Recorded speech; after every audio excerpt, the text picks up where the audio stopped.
Libre para elegir.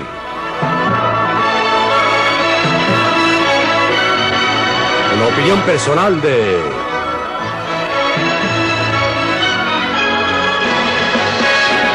Milton Friedman.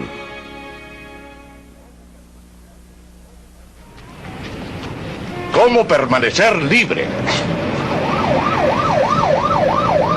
Cada día, cientos de personas acuden al Capitolio en Washington, D.C., atraídos solamente por el poder. Son comités de acción política que son incapaces de decidir. Algunas cartas, alguna correspondencia de los electores. Ese poder se ha acumulado aquí durante los últimos 50 años en la sede del gobierno del país más poderoso del mundo. Este es Bill Hendricks de mi personal. ¿Cómo está? Mucho gusto en conocerlo. ¿Cómo está? ¿De qué está hablando? Creo que está hablando de pistolas. ¿No le parece a usted que es peligroso? Hola, este es Warren Richardson. Oh, Mary, sí. ¿En qué estás pensando?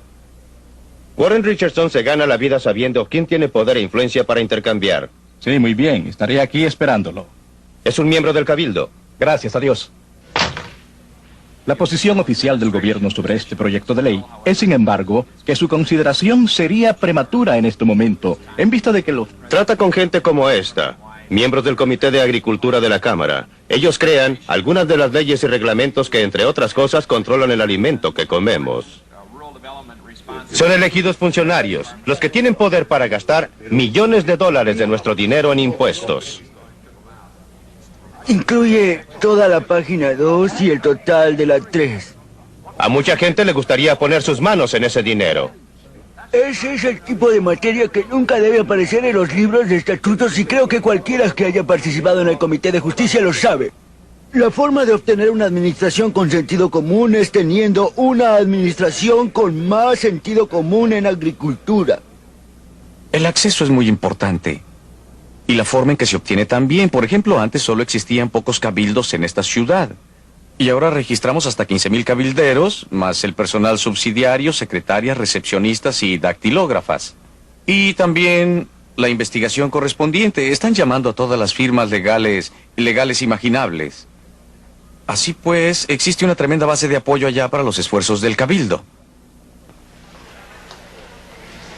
No demora mucho tiempo en darse cuenta que la concentración del poder en manos de unas pocas personas, sin importar cuán bien intencionadas, es una amenaza real a la libertad del individuo. Por supuesto que Warren Richardson no lo considera así. A través de los años, ha trabajado con éxito para algunos grupos con intereses especiales en energía, medio ambiente, salarios y precios. Hoy día, está alegando el caso de otro interés especial, el Comité de Acción Nacional de la Reforma de la Ley Laboral, tratando de mover las influencias hacia su punto de vista. Eso es tirar las cosas por sobre la borda. Eso es ir demasiado lejos. Casi no existe un momento en que los corredores de los edificios de oficinas del Congreso no estén llenos de gente que espera su oportunidad para ver e influenciar al hombre elegido en el centro del poder. En esa legislación, para fondos de las comunidades por 50,000 y menos, las metas de la ley existente y ciertos requisitos documentales estatuidos a menudo son poco realistas para las comunidades más pequeñas. Los acuerdos logrados aquí nos afectan a todos, y a veces en forma que desaprobamos. Pero no culpen a la gente que adopta los acuerdos. Solo están buscando su propio interés, que puede ser tan pequeño como ganarse $1 o tan amplio como tratar de reformar al mundo. Nosotros, los ciudadanos, tenemos la culpa porque hemos entregado tanto de nuestras vidas, de nuestras decisiones personales al gobierno, y ahora descubrimos que el gobierno en realidad limita severamente nuestra libertad.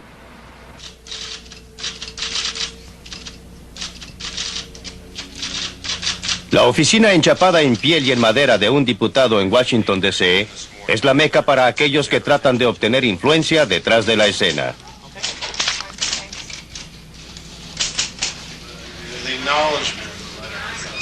Puede ser difícil para un político trazar su camino entre grupos de intereses especiales. Para mantenerlo elegido, necesita votos, y para obtener votos a menudo tiene que hacer tratos. Esto para que nuestro partido vuelva a la Casa Blanca. Si el señor presidente envía políticas que los republicanos apoyen... A menudo es un asunto frustrante.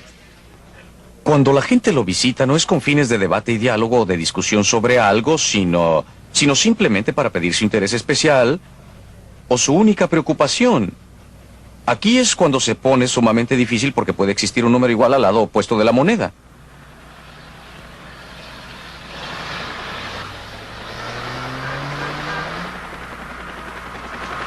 Siempre que vengo a Washington, me impresiona nuevamente ver cuánto poder está concentrado en esta ciudad.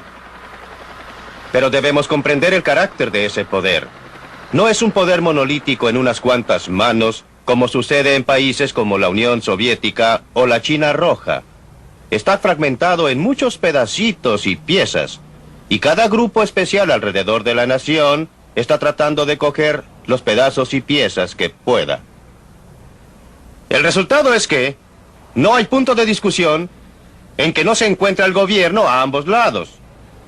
Por ejemplo, en uno de estos edificios sólidos, diseminados a través de toda esta ciudad, llenos hasta reventar de empleados gubernamentales, que algunos están sentados tratando de idear cómo gastar nuestro dinero para desalentarnos de fumar cigarrillos. En otro de estos edificios sólidos, quizá no muy lejos del primero, algunos otros empleados igualmente dedicados, igualmente trabajadores, están tratando de idear la forma de gastar nuestro dinero para subsidiar a los agricultores a que cultiven tabaco. En un edificio están estudiando cómo mantener los precios bajos, en otro edificio tienen planes para subir los precios que reciben los agricultores o los precios de las importaciones o impedir la entrada de productos baratos. Establecimos un enorme departamento de energía con 20,000 empleados para alentarnos a ahorrar energía. Establecimos un enorme departamento de protección ambiental para idear maneras de tener aire más limpio que involucra usar más energía. Ahora que muchos de estos efectos se cancelan entre sí. Pero esto no quiere decir que estos programas no hagan mucho mal y no hay cosas muy malas a su respecto. De una cosa pueden estar seguros: los costos no se cancelan entre sí, se suman. Cada uno de estos programas gasta más dinero de nuestros bolsillos, del que podríamos usar para comprar bienes y servicios para cubrir nuestras distintas necesidades. Todos estos programas usan a gente muy capaz y muy hábil también, que podrían estar haciendo cosas productivas. Todos ellos preparan reglas, reglamentos, papeleo, formularios que llenar. Dudo que exista una persona en este país que no viole en una forma o en otra estas reglas o reglamentos o leyes cada día. No porque quiera o tenga intención de hacerlo, sino porque es imposible para cualquiera que sepa lo que son. Estas son las cosas malas. Pero también hay algo bueno en esta fragmentación del poder, y es que nos permite hacer algo al respecto. Si el poder estuviera realmente concentrado en unas pocas manos monolíticas, sería imposible reformar el sistema. Pero como está fragmentado, como está dividido, podemos observar cuánto derroche existe. Podemos ver cuán ineficiente es y cómo la mano izquierda pocas veces sabe lo que está haciendo la derecha. Pero no siempre fue así.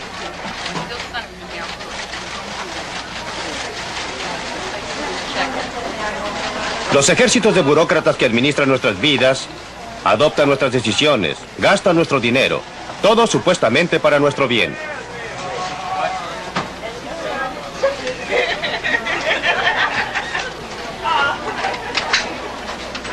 Nuestra nación fue creada con algo fundamentalmente distinto en mente.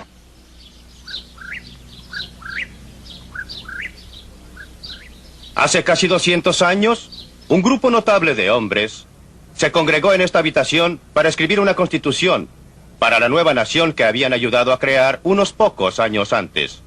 Eran un grupo de gente sabia, culta y preparada.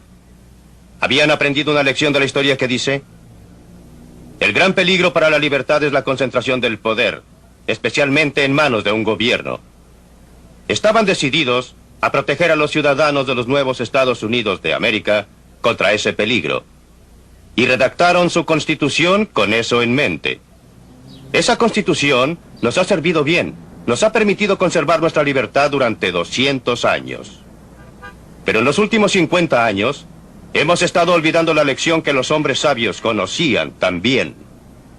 Al considerar al gobierno como una amenaza para nuestra libertad, hemos llegado más y más a considerarlo como un benefactor del cual emanan todas las cosas buenas. Hemos asignado cada vez más tareas de gran importancia al gobierno. Le hemos entregado una fracción cada vez mayor de nuestra renta para que la gaste por nuestra cuenta. Y todos pueden ver los resultados. Son desilusionantes. Las grandes expectativas no se han logrado. Y nuestras libertades han sufrido en el proceso.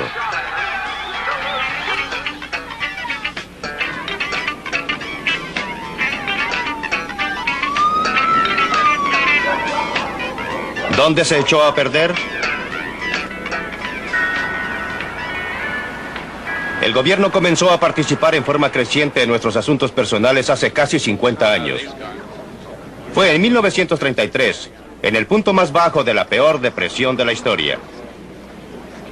Se radicó la idea de que el capitalismo había fallado y que la falla era responsable de la tragedia humana y económica. A comienzos de la década del 30, Franklin Delano Roosevelt y sus asesores se reunieron aquí para idear programas para solucionar los problemas de la depresión. Su respuesta fue dar mayor poder al gobierno central.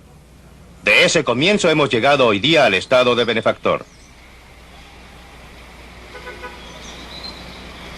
Esta Empire State Plaza en Albany, en Nueva York, es un buen ejemplo de la diferencia entre el poder público y político y el poder económico privado.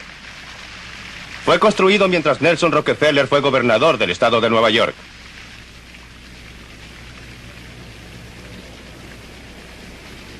La familia Rockefeller ha gastado millones de su dinero privado en buenas causas. Ha dotado a universidades como la mía en la Universidad de Chicago. Ha financiado investigaciones médicas. Ha reconstruido Williamsburg.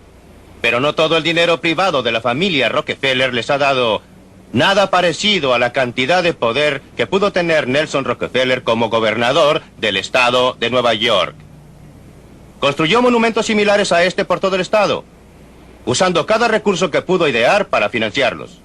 Cuando dejó su cargo, los impuestos por persona en el estado de Nueva York eran más altos que cualquier otro estado del país, con la única excepción de Alaska. Y además existía una deuda monumental. Tanto así que su sucesor, quien tenía la reputación como diputado demócrata de ser un gran gastador, tuvo que usar en su discurso inaugural prédicas para las virtudes de la austeridad y para decir que había concluido el tiempo de vino y rosas.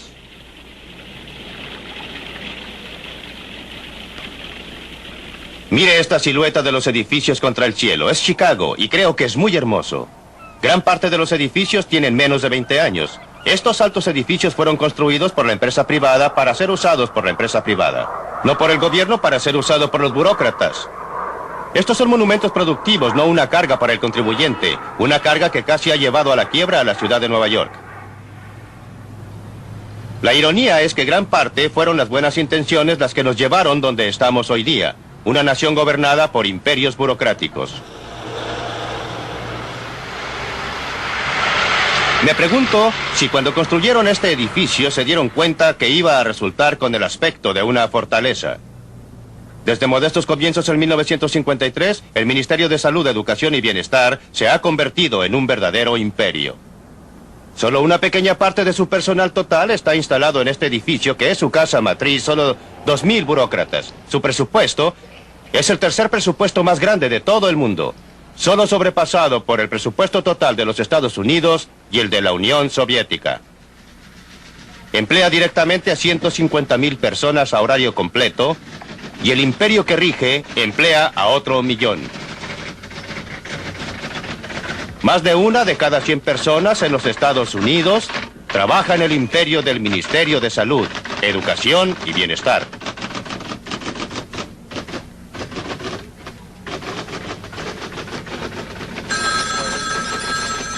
Como hemos visto en esta serie de películas, el Ministerio de Salud, Educación y Bienestar está gastando grandes cantidades de nuestro dinero cada año en salud. Un efecto es simplemente alzar los honorarios y precios de servicios médicos y de hospital, sin una mejoría correspondiente a la calidad del cuidado que recibimos. Está controlando más y más el alimento y drogas que compramos, desalentando en el proceso el desarrollo e impidiendo la comercialización de nuevas drogas que podrían estar salvando muchas decenas de miles de vidas al año. En el terreno de la educación, las sumas que se están gastando se están yendo a las nubes, pero existe consenso que la calidad de la educación está declinando. Más y más dinero está siendo gastado y se están aplicando controles cada vez más rígidos para promover la integración racial. Pero nuestra sociedad se está fragmentando aún más. En el campo del bienestar social, cada año se están gastando miles de millones de dólares en una época en que el estándar de vida del norteamericano promedio es el más alto de su historia. Y están creciendo las listas de prestaciones asistenciales. En el Seguro Social, el presupuesto es colosal, pero está en grandes dificultades económicas. Los jóvenes se quejan, y con mucha razón, respecto a los altos impuestos que deben pagar, y es que esos impuestos son necesarios para financiar los beneficios que reciben los ancianos. Y los ancianos se quejan, y también con justicia. Y es que es difícil para ellos mantener el estándar de vida que se les indujo a esperar de un sistema que fue promulgado para asegurarse que los ancianos jamás se convirtieran en objetos de caridad. Ha tenido como resultado que un número creciente de nuestros mayores estén en esas listas. De acuerdo a su propia contabilidad, el HEW perdió en un año, y debido al fraude, abuso y derroche, una cantidad de dinero que habría construido bastante más de 100,000 casas que costaran $50,000 cada una. Con razón, esas iniciales cada vez más significan cómo estimular el derroche. Han descubierto en algunas ciudades que sobre el 20 al 25% de la gente que actualmente está recibiendo ayuda no tienen derecho a hacerlo o están recibiendo más de lo que debieran. Y al estudiar esto parece que el motivo principal no son las mismas leyes del bienestar, sino la forma en que son administradas, que es muy relajada y suelta. Uno de los casos más famosos acaba de ocurrir la semana pasada. Arrestaron a una mujer en el sur de California. La llaman la reina del bienestar. Durante los últimos 6 o 7 años, ella recibió $300,000 en pagos asistenciales. Después de impuestos, si usted lo considera sobre una base antes de impuestos, podría ser el equivalente de más de $1 millón antes del impuesto a la renta. Ella y su marido estaban viviendo en una hermosa casa de $170,000, tenían buenos autos y... Ella tenía una técnica muy simple, usaba nombres ficticios, nombres falsos, y firmaba, creo que en distintas agencias de bienestar. Ella iba y cobraba sus cheques. Debe hacerse algo respecto a este estado escandaloso de cosas. ¿Qué mejor decisión burocrática que establecer un departamento especial, repleto de computadores y empleados fiscales, todos dedicados a descubrir despilfarros, usando el dinero de los contribuyentes, por supuesto, al hacerlo? $27,5 millones el primer año. Como escribió Adam Smith hace más de 200 años, en el mercado económico, la gente que solo trata de servir sus propios intereses privados son conducidos por una mano invisible para servir los intereses públicos, los que no tenían intención de promover. En el mercado político también opera una mano invisible, pero desgraciadamente opera en dirección contraria. La gente que solo quiere servir a los intereses públicos son llevados por una mano invisible a servir los intereses privados que no tenían intención de promover. La razón es simple. Como hemos visto, en un caso tras otro, el interés general está desparramado entre millones y millones de personas. El interés especial está concentrado. Cuando los reformadores logran que una medida sea aprobada, siguen con otra cruzada, sin dejar a nadie atrás que proteja el interés del público. Pero en realidad dejan atrás algún dinero y algún poder. Y los intereses especiales que se benefician de ese dinero y ese poder rápidamente los ganan a expensas de la mayoría del resto. Pero ahora, después de 50 años de experiencia, es obvio que no importa en realidad quién vive en esa casa. El gobierno continuará creciendo mientras el resto de nosotros crea que la forma de solucionar nuestros problemas es entregándolos al gobierno.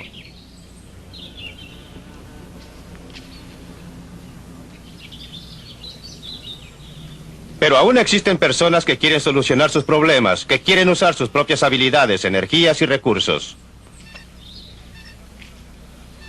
Encontramos una persona así aquí en el sur de California.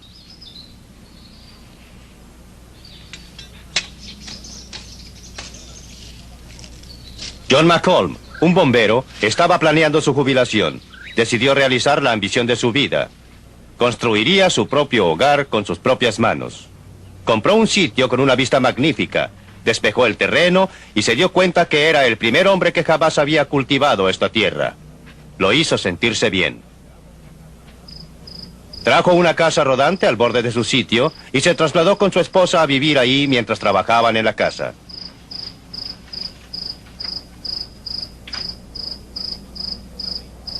Fabricó sus propios ladrillos, plantó árboles, aprendió carpintería y gasfitería.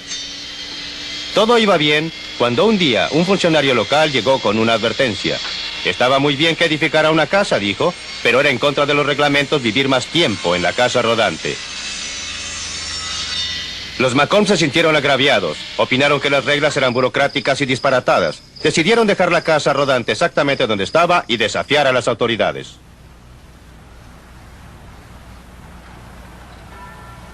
Pat Brennan se convirtió en casi una celebridad en 1978 porque estaba repartiendo el correo en competencia con la Oficina de Correos de los Estados Unidos. Con su marido se instalaron en un subterráneo en Rochester, Nueva York. Pronto empezaron a progresar. Cobraban menos que el correo y garantizaban la entrega de los paquetes y cartas el mismo día en el centro de Rochester. No hay duda ahora que estaban violando la ley de ese momento. La Oficina de Correos los demandó. El caso contra ellos era simplemente que no debían manejar cartas. Los Brennan decidieron pelear y los hombres de negocios locales proporcionaron el respaldo financiero. Creo que va a ocurrir una revolución tranquila y quizás veamos su comienzo. Quizás podamos ver a gente peleando con los burócratas, cuando años atrás no lo haríamos porque seríamos aplastados.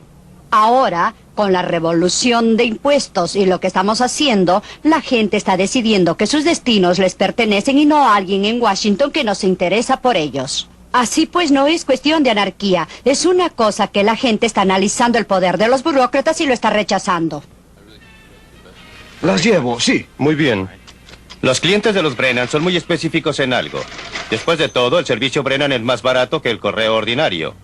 No estamos seguros de haber hecho nada ilegal. Y me gustaría saber más sobre esto y espero que se conozca más en el país que hasta ahora y alguien escuchará su petición. Porque cuando usamos a los Brennan sabemos con certeza que ese mismo día se va a hacer la entrega. Y estamos seguros que pasará día tras día tras día. Mientras que con el otro sujeto, no estamos seguros ni sabemos en qué estado va a llegar allá. Por eso apoyo a los Brennan 100% y los ayudaré en todo lo que pueda hacer. La cuestión de libertad se presenta en cualquier clase de negocio. Si acaso usted tiene derecho a desarrollarlo y el derecho a decidir lo que va a hacer. También existe la cuestión de la libertad de los consumidores para utilizar un servicio que encuentran barato y que es mucho mejor. Según el gobierno federal y el cuerpo de leyes Private Express Statutes, no tengo libertad para iniciar un negocio y el consumidor no tiene libertad para usarlo. Lo que parece muy extraño en una nación como esta, que el contexto total está basado en la libertad y la libre empresa. La Oficina de Correos ganó el caso. Llegó hasta la Suprema Corte del Estado y los Brennan fueron clausurados. No pudieron continuar con el negocio de repartir correspondencia.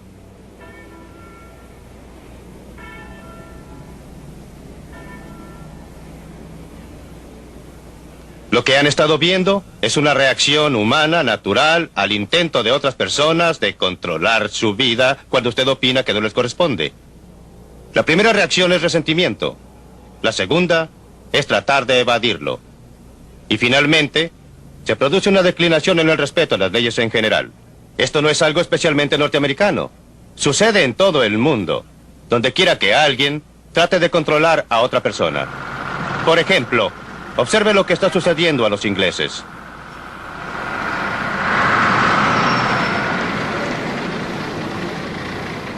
Durante la mayor parte del siglo pasado, Inglaterra era conocida a través del mundo por el respeto que tenían sus ciudadanos por la ley. Pero ya no ocurre. Creo que es perfectamente justo decir que en los últimos 10 a 15 años nos hemos convertido en una nación de mentirosos.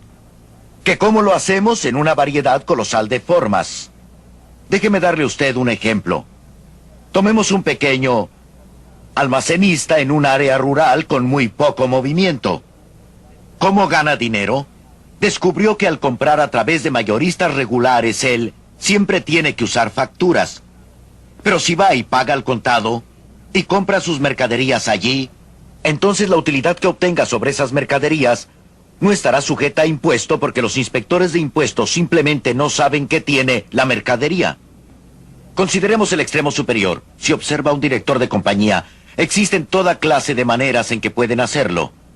Compran sus alimentos a través de la compañía. Toman sus vacaciones por cuenta de la compañía. Registran a sus esposas como directores de la compañía aunque jamás visiten la fábrica. Construyen sus casas a costa de la compañía por el ardid muy simple de construir la fábrica al mismo tiempo que sus casas. Sucede a través de todos los niveles. La persona ordinaria que hace trabajos ordinarios o la persona que hace trabajos muy serviles hasta el extremo superior. Hombres de negocios, políticos altos, miembros del gabinete, miembros del Senado, todos lo hacen. Creo que casi todos creen actualmente que el sistema es básicamente injusto. Y todos tratan de evadir el sistema tributario. Una vez que esto ocurre, y una vez que existe un consenso de que un sistema tributario es injusto, el país en efecto se convierte en una especie de conspiración. Y todos se ayudan entre sí a lograr evadir. No será difícil en este país porque la otra gente en realidad quiere ayudarlo. Y en 50 años no es diferente, dice la gente. No, no lo es. No es como debería ser. Así pues, esa es la primera razón, el nivel de impuestos muy alto. Pero creo personalmente que existe otro factor que considerar. Y es que a través de los años hemos tenido un enorme crecimiento en la burocracia y en los gastos del gobierno. Esta evasión merma, si usted lo quiere así, la protección a la gente, al ciudadano. Usted sabe, servicio de salud, todo el tipo de beneficios de una u otra clase.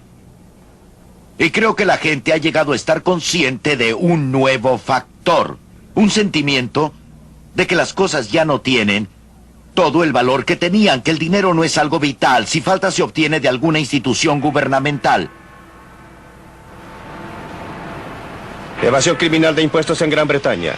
Leyes y reglamentos desafiados en los Estados Unidos. No hay nada que celebrar.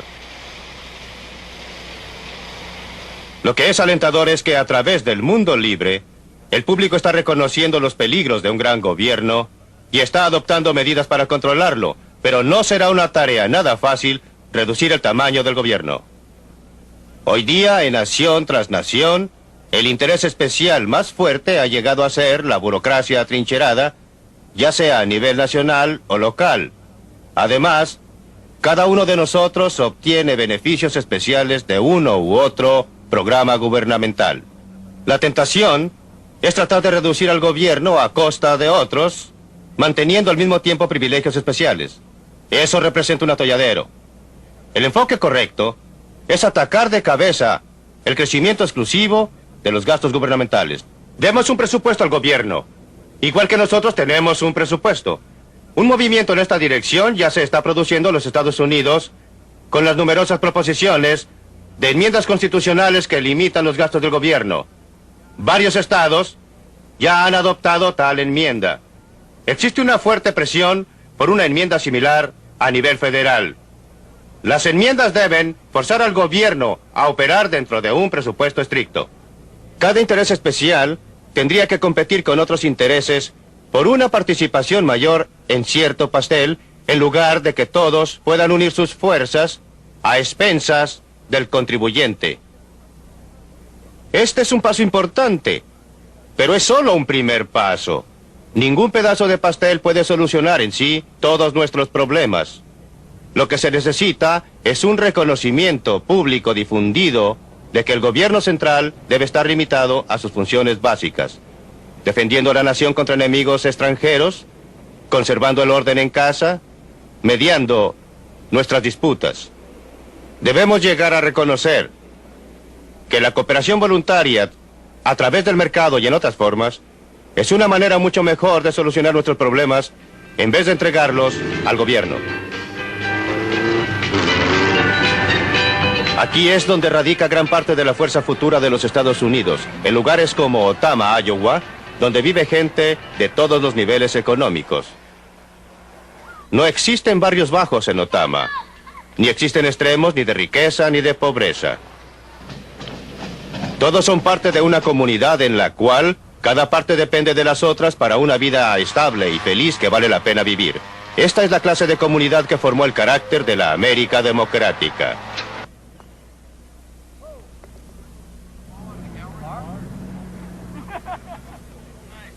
Comenzamos esta serie enfatizando dos ideas.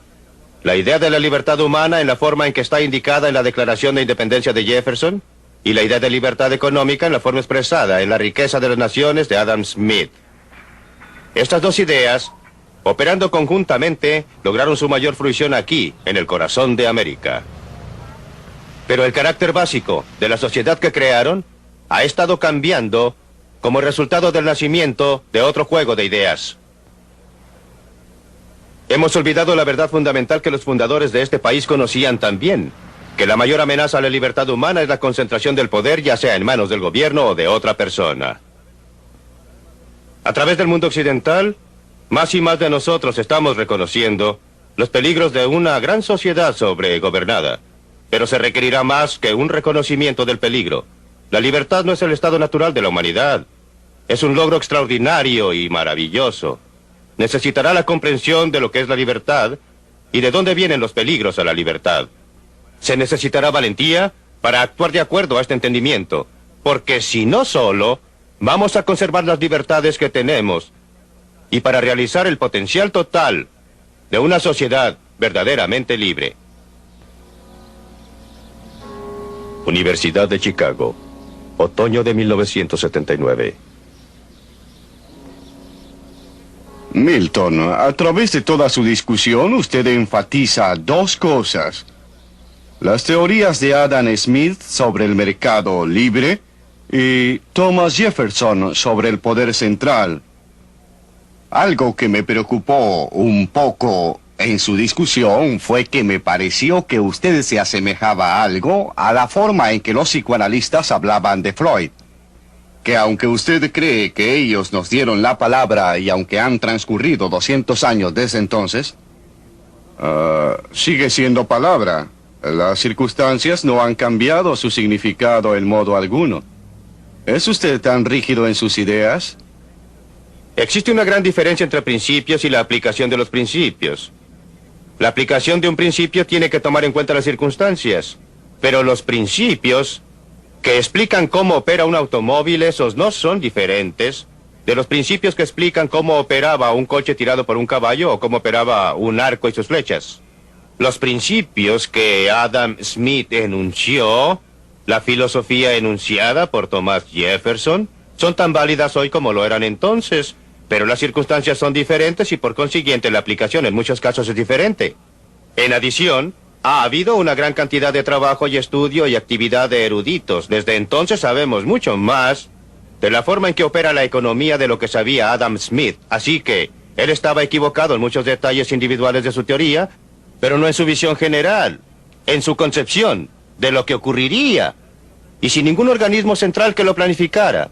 Millones de personas podían coordinar sus actividades en una forma que era mutuamente beneficiosa para todos. Ese concepto central es igualmente válido hoy, como lo fue entonces, y en realidad, tenemos más razón de confiar en él ahora que antes, pues nosotros tenemos 200 años más de experiencia para observar cómo opera. Correcto. Volvamos a Jefferson. Usted dice, reduzca las funciones del gobierno central a las funciones básicas propugnadas por Jefferson. ¿Cuáles eran? Defensa contra los enemigos extranjeros, preservar el orden en casa y mediar en nuestras disputas. Pues bien, ¿cree que podemos hacerlo en el mundo complicado y complejo en que vivimos hoy día sin crear problemas serios? ¿Qué le parece que miremos las actividades del gobierno en nuestro complejo mundo actual y preguntemos hasta qué punto se ha debido el crecimiento del gobierno a esas complejidades? La respuesta es muy poco en realidad. ¿En qué área ha crecido el gobierno más rápidamente? En obtener dinero de algunas personas y darlo a otras. El área de transferencia. El HEW, un presupuesto 1,5 veces el presupuesto total de defensa. En esa área es donde ha crecido el gobierno. En esa área es donde ha entrado la tecnología. No ha sido por hacer que ciertas funciones del gobierno sean necesarias, sino haciendo posible para el gobierno hacer cosas que no podía haber hecho antes.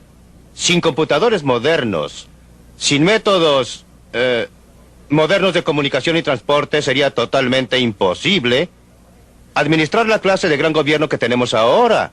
Por eso diría que la relación entre tecnología y gobierno ha sido que la tecnología ha hecho posible al gran gobierno en muchas áreas, pero no lo ha necesitado.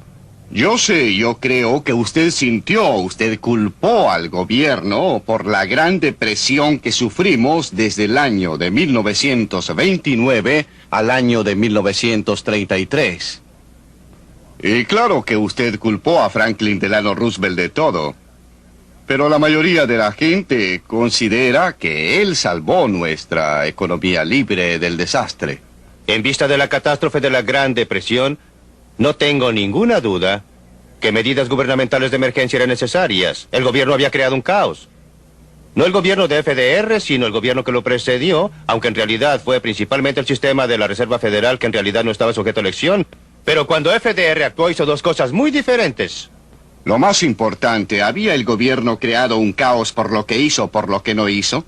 Por lo que hizo, por sus políticas monetarias que forzaron y produjeron una fuerte declinación de la cantidad total de dinero.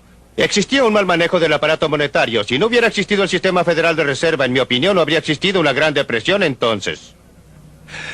Pero la depresión había ocurrido, y fue una catástrofe de una clase casi inimaginable.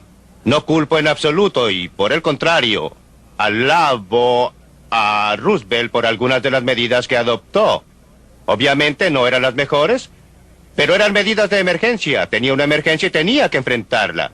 Y las medidas de emergencia, tales como el programa de ayuda, aún el WPA, que fue un programa para crear trabajo, sirvieron funciones muy importantes. Él también desempeñó una función muy importante al darle a la gente confianza en sí misma. Su gran discurso sobre lo único que tenemos que temer es al miedo fue ciertamente un elemento muy importante para devolver la confianza al público en general. Pero él fue mucho más allá. También comenzó a cambiar, bajo la presión pública, la clase de sistema de gobierno que teníamos. Si vamos más allá de las medidas de emergencia, las que él consideró como medidas de reforma, cosas como NRA y AAA declaradas inconstitucionales, luego al sistema del seguro social, Ahora consideremos el sistema de seguridad social. La gente lo quería esa protección, estaban asustados, deseaban ayuda. No. Usted dijo presión. ¿Presión de quién? Presión de la gente que estaba expresando lo que ellos creían que debían tener. ¿No existía una demanda pública amplia por programas de seguridad social? La demanda por... Ninguna demanda por prestaciones asistenciales con 13 millones de personas. Por ayuda. Yo estaba separando las medidas de emergencia de las medidas permanentes. El Seguro Social en los primeros 10 años de su existencia no ayudó a casi nadie, solo obtuvo dinero. Muy pocas personas tenían derecho a los beneficios. No era una medida de emergencia, era una medida a largo plazo. Y tenía que venderse al público norteamericano, principalmente por el grupo de reformadores, intelectuales, agencias, la gente asociada con el FDR. La seguridad social es uno de los programas más engañosos. Ha sido vendido como un programa de seguro y no es un programa de seguro. Es un programa que combina un mal impuesto, un impuesto sin intereses sobre los salarios hasta un máximo, pero es un sistema muy injusto y desigual para conceder beneficios bajo el cual algunas personas obtienen mucho y algunas personas poco. De modo que el seguro social... ¿Usted aboliría ahora la seguridad social? Yo no rechazaría ninguno de los compromisos que ha tomado el gobierno actual, pero ciertamente reformaría el seguro social en forma tal que terminaría con su eliminación final. Usted no tiene miedo entonces del mercado libre bajo ninguna circunstancia. Cuando la cooperación que usted considera necesaria, que usted cree que ésta siempre llega y no llega. Cuando la competencia llega a ser tan fuerte que se convierte frecuentemente en corrupta y que se convierte esta en estúpida. Considere, por ejemplo, lo que está sucediendo en el mercado actual. Los conglomerados se están apoderando de toda clase de... Suponga que vivimos en un hotel que es administrado por un conglomerado. ¿Por qué debe la ITT, por ejemplo, administrar un hotel? ¿Y cómo va usted a evitarlo? Bien, en primer lugar, nuevamente... Sin gobierno, sin algún... Nuevamente, son las medidas gubernamentales las que han promovido los conglomerados. La única razón principal para la existencia de conglomerados es porque son una forma muy efectiva para librarse de la legislación tributaria. Ahora le haré otra pregunta. ¿Quién resulta más afectado por los reglamentos gubernamentales, por el control gubernamental? Creí que se suponía que iba a formular las preguntas. Pero se me advirtió que esto podía ocurrirme a mí. ¿Quién es más afectado? ¿El hombre grande que lo puede manejar, que Puede tener un departamento separado para preocuparse del papeleo o el pobre. El hombre grande siempre puede cuidarse bajo cualquier sistema. Correcto. Por eso requerimos un sistema que dé menos ventajas al hombre grande. Y así el sistema bajo el cual puede lograr que el gobierno lo ayude le da la mayor ventaja, no la menor. Usted dice que yo le tengo miedo a la codicia, a la falta de cooperación, claro. Siempre debemos comparar lo verdadero con lo verdadero. ¿Cuáles son las alternativas reales? Si observamos a la historia, si volvemos al siglo XIX, cuando todos siempre hablaban de la era en que el varón ladrón se paseaba por el país y subyugaba a los pobres bajo sus talones, ¿qué descubrimos? Que hubo el mayor flujo de actividad caritativa voluntaria en la historia del mundo. Esta Universidad de Chicago es un ejemplo. Fue fundada por contribuciones de John D. Rockefeller y otras personas. Los colegios y universidades a través del Medio Oeste. Si usted pregunta cuándo fue fundada la Cruz Roja, o el Ejército de Salvación, o los Niños Exploradores, descubrirá que todo eso sucedió durante el siglo XIX, en la era del capital rapaz no regulado. Milton, me gustaría volver a la cuestión de los conglomerados. Acepto lo que usted dice de la política de concentración de gobierno central, del gobierno, o si usted quiere, o como quiera llamarlo. Él es responsable del crecimiento de los conglomerados. ¿Qué podemos hacer al respecto? Nada. ¿Debe el gobierno tratar de deshacerlos? ¿Debe alguien tratar? No. ¿Debemos dejarlo fracasar? Los debe dejar fracasar, por supuesto. Me opongo fuertemente a que el gobierno los sancione. Debe dejarlos fracasar. Lo mejor que usted puede hacer, en mi opinión, es primero tener un comercio libre total para que corporaciones de otras naciones puedan competir con las de esta nación para tener solamente 2 o 3 compañías de automóviles. Espere un momento. Pero existe Toyota, existe Volkswagen. La competencia externa es efectiva, pero en segundo lugar... Cuando dice comercio libre completo, ¿se refiere a todo el mundo? No, señor. Quiero decir que los Estados Unidos individualmente, unilateralmente, deben eliminar todas las barreras comerciales. Claro que estaríamos mejor si todos los países hicieran lo mismo. ¿Qué cree que ocurriría si lo hiciéramos? Creo que estaríamos mucho mejor y muchos otros seguirían nuestro ejemplo. Eso ocurrió en el siglo XIX cuando Gran Bretaña en 1846 eliminó unilateralmente todas las barreras comerciales. De modo que yo no... ¿No cree usted que este país sería inundado con bienes de todas clases de todo el mundo, quizás más baratos, ¿Qué que haría la tendríamos gente? mayor desempleo en ¿Qué este harían país? con su dinero la gente que nos vendió sus mercaderías? Obtendrían dólares. ¿Y qué harían con los dólares? ¿Comerlos? Si ellos quieren mandarnos mercaderías a cambio de dólares, encantados de tenerlos. No es un problema siempre que tengamos un tipo de cambio libre, porque no podremos exportar sin importar, ni podemos importar sin exportar.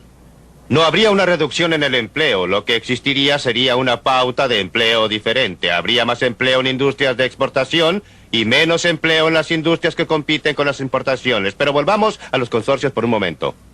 Quiero hacerle una clase distinta de pregunta.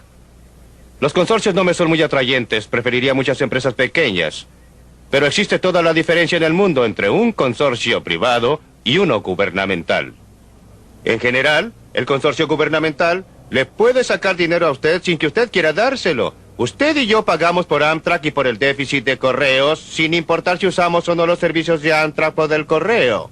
Yo no pago a su consorcio a menos que arriende uno de sus departamentos. Obtengo algo por mi dinero. Con los malos que son los conglomerados privados, son menos malos que una de las alternativas. Supongamos que yo esté de acuerdo con casi todo lo que usted dice y que digo que sería si usted maravilloso está de si acuerdo con todo empezamos lo que yo de digo, cero. sería un ser extraordinario. No dije que estoy de acuerdo, dije supongamos que estoy de acuerdo con el fin de discutir. No podemos comenzar de cero. ¿Cómo deshacemos lo que hemos hecho? Es lo más difícil. Usted, no yo. Ese es el problema más difícil y estoy de acuerdo en que es la cuestión real secreta. ¿Cómo vamos desde donde estamos a donde queremos ir? No podemos llegar allá de la noche a la mañana. No podemos llegar allá simplemente eliminando las cosas que no debían haber sido ejecutadas. Como en el caso de la seguridad social, la tenemos. Y tenemos que cumplir nuestras obligaciones. Por eso tenemos que desarrollar una serie de políticas que nos permitan movernos gradualmente de donde estamos a donde queremos estar. El primer paso y el más importante, en mi opinión, es dejar de movernos en dirección errónea. Milton, usted dijo que a través del mundo libre el público está reconociendo el peligro del gobierno grande y está adoptando medidas para controlarlo.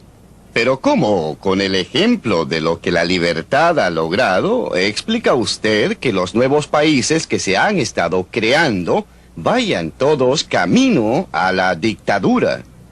El clima intelectual de opinión tiene una enorme influencia en lo que sucede. Y la actitud popular intelectual en los países libres, para los países pobres, ha sido que tienen que tener un gobierno centralizado. Y eso ha servido a los intereses de pequeños grupos electos en esas naciones.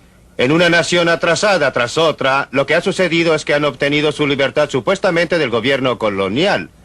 Un pequeño grupo selecto ha administrado el país para su propio beneficio y a costa de los pobres. Es una tragedia de nuestra era.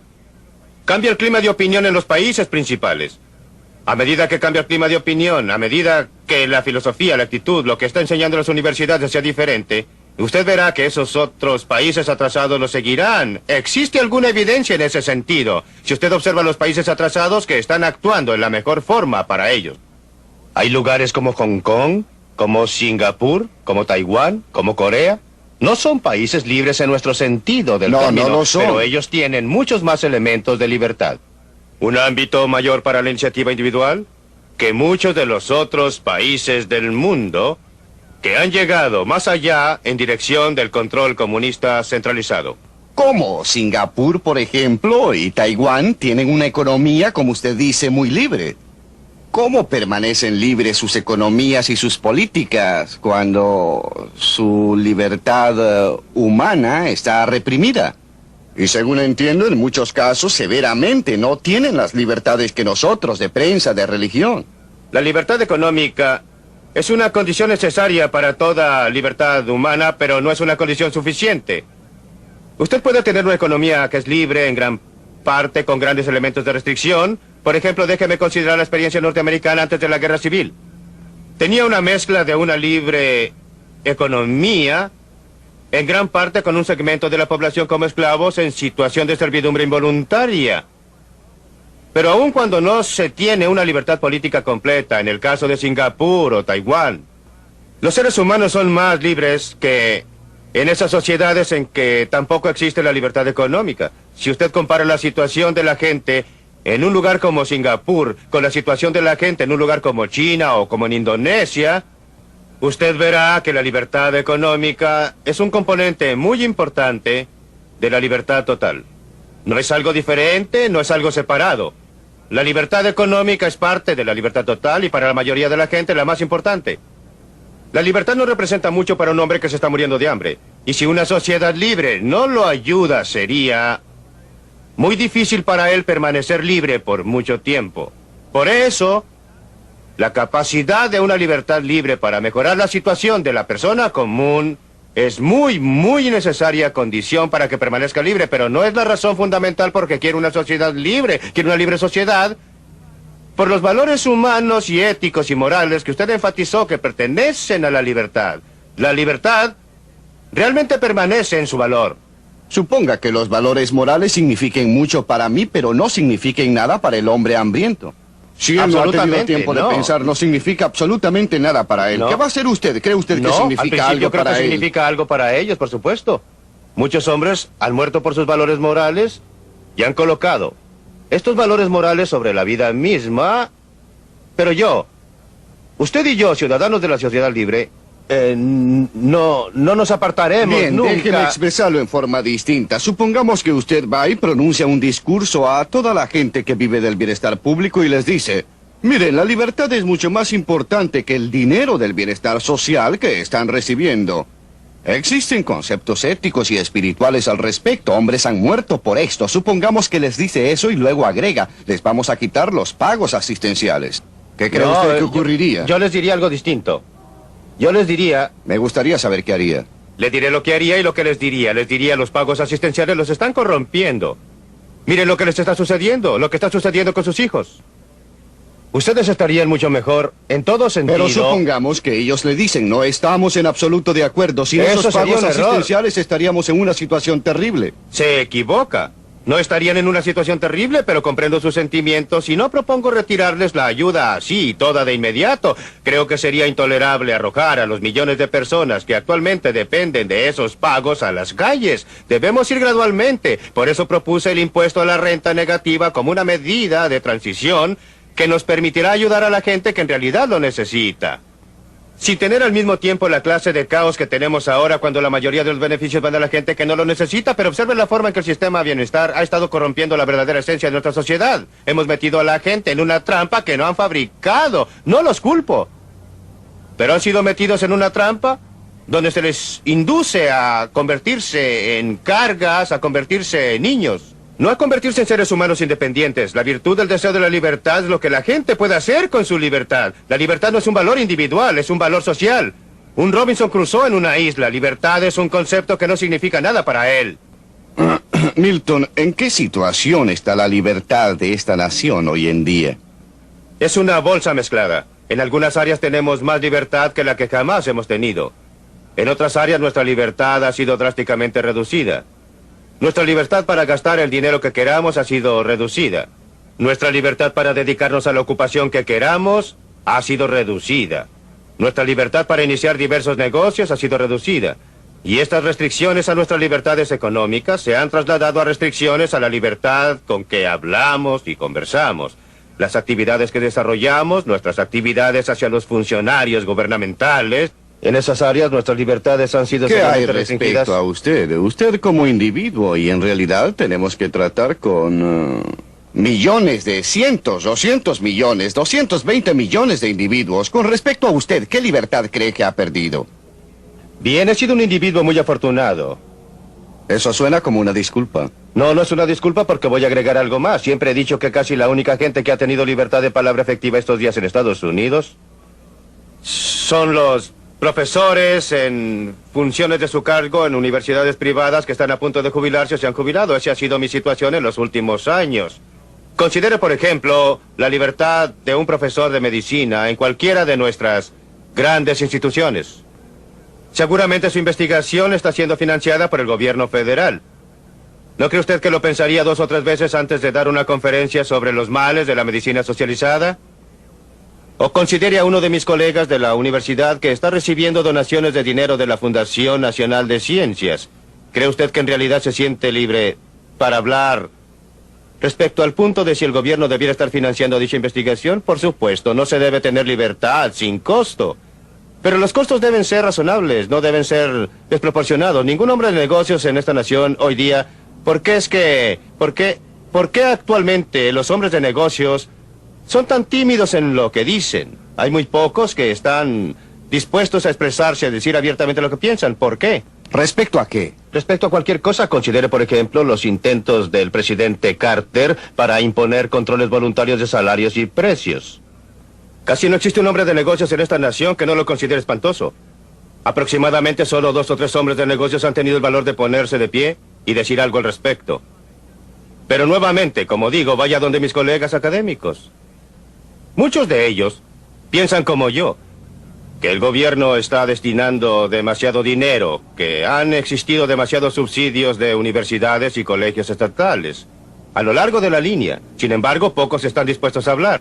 Milton, ¿qué hay respecto a la generación que no conoce lo que es la libertad como usted la conoció? Y por consiguiente no le importa tanto lo que ha sucedido, da por sentado el estado actual de cosas. Creo que es un problema real y que estamos viviendo de nuestra herencia. Hemos heredado una filosofía y una serie de actitudes y tienden a erosionarse. La gente se acostumbra a lo que conoce. Existe una enorme tiranía del status quo y la mayoría de la gente, la mayor parte del tiempo, acepta las circunstancias que lo rodean. Existe un impulso humano natural hacia la libertad que siempre se ha expresado. Pero es más fuerte o más débil y creo que un gran peligro en continuar a lo largo del camino actual es que perderemos aún más de nuestra herencia, aún más de nuestros valores básicos, de nuestras creencias básicas de libertad, y protestaremos menos a medida que se nos quiten más y más libertades. El verdadero valor de la libertad es que proporciona diversidad, y a su vez la diversidad es la verdadera protección de la libertad. A la gente que le gusta vivir en las ciudades puede vivir en ellas. A la gente que le gusta la impersonalidad de una metrópolis puede vivir en una metrópolis. Tenemos lealtades para nuestras iglesias, nuestras universidades, nuestros colegios, nuestros clubes, nuestras ciudades, nuestros estados. Es esta diversidad, el hecho de que no se nos impone una conformidad monolítica, que es la fuente de protección de nuestra libertad y el fruto de la libertad. Es porque La libertad protege la diversidad, permite... Usted recordará la frase de Mao que dijo que iba a permitir que 100 flores florecieran. Por supuesto no lo hizo. Tan pronto como la gente habló y las flores florecieron, las cortó.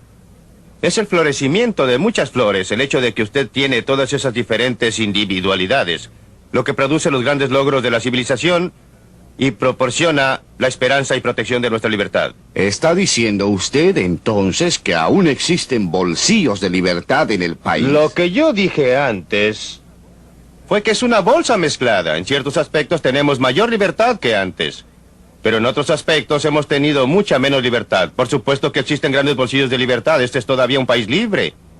No debemos confundir la tendencia con la situación. Nos hemos estado alejando de la libertad. Nuestra libertad está en peligro, pero de ningún modo ha sido completamente destruida y creo que existe un componente bastante fuerte de la libertad de nuestra sociedad que nos permitirá conservarla, que vamos a volver atrás esta tendencia y a reducir el gobierno al tamaño adecuado. Vamos a establecer las bases para un resurgimiento, para un florecimiento de aquella diversidad que ha sido el producto real de la libre sociedad.